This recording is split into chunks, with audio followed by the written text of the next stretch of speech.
fazer a monitorização respiratória? Então, além da gente avaliar a frequência respiratória, tá? Nós podemos usar também o oxímetro de pulso, que é um aparelho que emite uma luz infravermelho. Essa luz tem que ser colocada no leito ungueal, pode também ser usada na orelha, ok? E ela vai penetrar no sangue do indivíduo e vai refletir o quanto de hemoglobina, o quanto de oxigênio está ligado à hemoglobina. E o oxímetro vai dar esse valor em porcentagem. O valor normal, isso indica a saturação do indivíduo.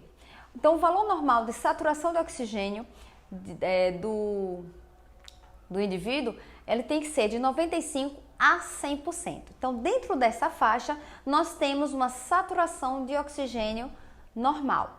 Fora disso, abaixo, isso significa que esse indivíduo pode estar desenvolvendo um quadro de hipóxia, ou seja, diminuição de oxigênio nos tecidos.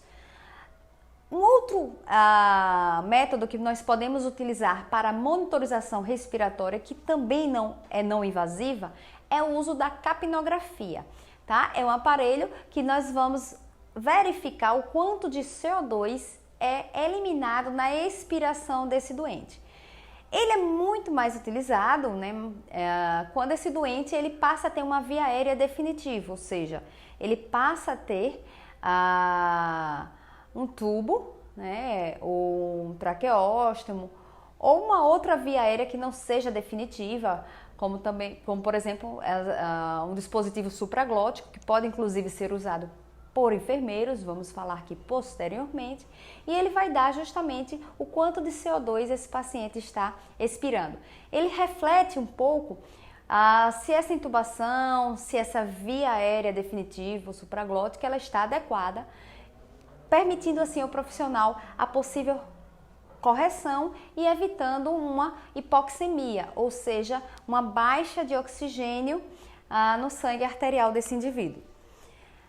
Uma outra monitorização não invasiva que nós vamos realizar, que reflete a hemodinâmica do nosso paciente, é a pressão arterial, que é justamente a pressão que o sangue exerce dentro das artérias. E a gente sabe que ela pode ser aferida não necessariamente no membro superior, como é comum, mas também em outros locais, como por exemplo na região poplítea, caso os membros superiores eles não possam estar disponíveis para essa aferição. O que a pressão arterial pode transmitir no trauma? Pode transmitir uma diminuição de volume sanguíneo. Porém, a baixa na pressão arterial, que representa uma perda sanguínea, é um sinal tardio de que esse doente está em choque. Não podemos esperar que a pressão arterial ela caia para podermos identificar um sangramento.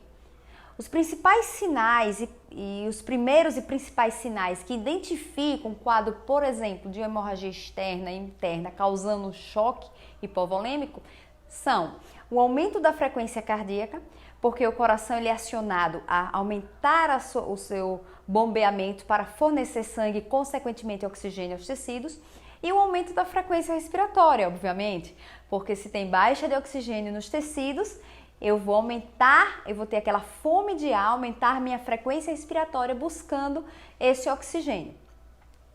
A pressão alterada também pode estar refletindo uma alteração na elasticidade da musculatura do vaso sanguíneo e viscosidade sanguínea.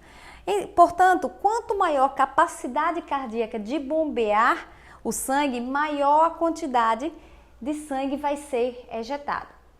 Se esse coração ele sofre uma lesão, esse bombeamento vai estar alterado, consequentemente eu vou ter também uma alteração na pressão arterial. O que significa que a pressão arterial também pode refletir em lesões diretas ao coração. Então, a pressão arterial pode variar conforme a idade, assim como os outros sinais vitais. É importante identificar o nosso paciente, qual a sua faixa etária, para então analisarmos de forma correta os valores dos sinais vitais dele.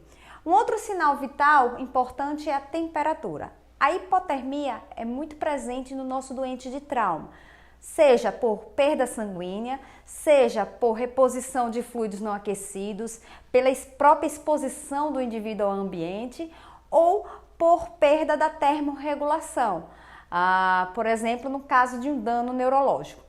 E os valores da temperatura podem variar de acordo com o local que você vai verificar, sabendo que a temperatura corporal interna ela é em torno de 37 graus. E quais são os locais que a gente pode estar verificando?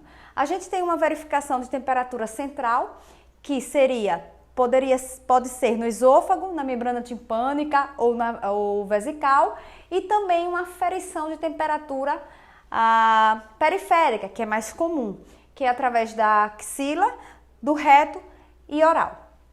Com isso, gente, nós concluímos, a nossa monitorização hemodinâmica não invasiva no doente de trauma. Na verdade, corresponde à aferição dos sinais vitais que vai refletir alguma alteração circulatória desse doente, o que nos indica, no caso do trauma, uma gravidade. Um abraço e aguardo vocês nos próximos vídeos. Me acompanha nas redes sociais, tá? Um abraço.